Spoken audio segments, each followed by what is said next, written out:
శ్రీకాకుళం జిల్లాలో గొర్రెల కాపరి దానయ్య మృతి కేసులో కీలక పరిణామం జరిగింది. మాజీ మంత్రి సీదిరి అప్పలరాజు కుమారుడు ఆరవ్ శ్రీకాకుళం జిల్లా కాశీబుగ్గ పిఎస్లో లొంగిపోయారు. ఇక మరింత సమాచారం మా ప్రతినిధి సతీష్ను అడిగి తెలుసుకుందాం. సతీష్, చెప్పండి, ఇక గొర్రెల కాపరి దానయ్య కేసులో ఆరవ్ పాత్ర ఏంటి? రాజ్కుమార్, గొర్రెల కాపరి దానయ్య మృతి కేసులో మాజీ మంత్రి అప్పలరాజు కుమారుడు ఆరవ్ ఒక గంట క్రితం పోలీస్ స్టేషన్ లో లొంగిపోయారు. అయితే అతనికి ప్రస్తుతం విచారణ జరుగుతుంది. దీనికి ప్రధానంగా ఆరోపణలు ఎదుర్కొంటున్న ఆరవ్ ఆ రోజు శుక్రవారం రాత్రి 10 గంటల సమయం, 9:30 నుంచి 10 గంటల సమయంలో బైక్ డ్రైవింగ్ చేస్తూ గొర్రెల కాపరిని ఢీకొన్నట్లు పోలీసులు గుర్తించారు. గుర్తించిన తర్వాత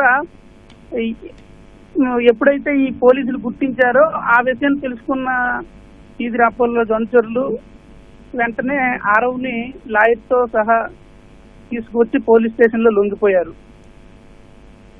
అయితే తొలుత ఈ కేసులో ఆరవ్ స్నేహితుడు సీదిరి అప్పలరాజు ప్రధాన అనుచరుడు కొడుకైన సిద్ధార్థ్ ని దోషిగా చూపించేందుకు ప్రయత్నించారు. ఆ సిద్ధార్థ్ కూడా పోలీసులు ఎదుట నేనే యాక్సిడెంట్ చేశాను అని ఒప్పుకోవడంతో పోలీసులు దాన్ని నిజంగా నమ్మారు.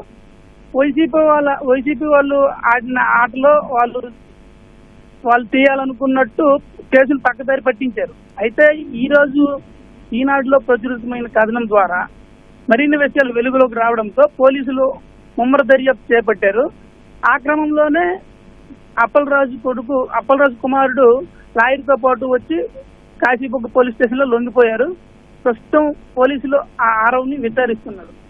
Over to studio. ధన్యవాదాలు సతీష్.